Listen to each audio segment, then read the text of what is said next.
At this center in eastern Lebanon, Syrian refugees wait as workers unload bread for distribution.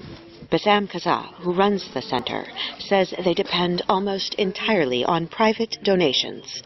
And as the war drags on, donations are getting smaller, while the refugee population gets bigger.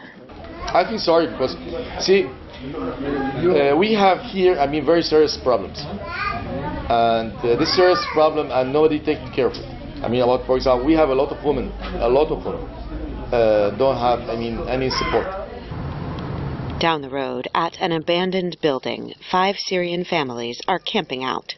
With no windows or doors, this woman, who fled Damascus, says the 16 children in the house are already cold, and it's still summer in Lebanon. But she says they had no choice but to leave their home. There is no security in our country. We were scared for our children, so we had no choice but to get out. The woman and her neighbors say they are afraid the limited resources for refugees in Lebanon will not be enough to go around if people keep coming.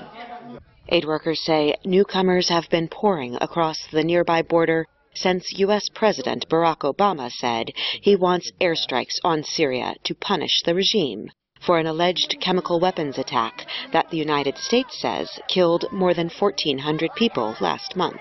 This house here, that house over here, yeah. Our neighbor here, when they come, it's coming one family, 5-6 people came here. Now we have 49 people in this house.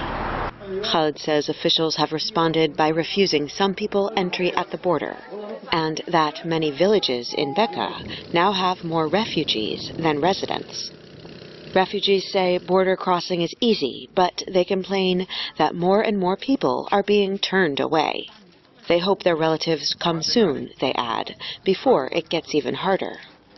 As refugees pour in, ministers of Syria's neighbors officially promised this week they will not close their borders.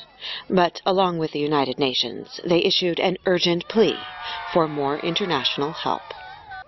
Heather Murdoch for VOA News, Bekaa Valley, Lebanon.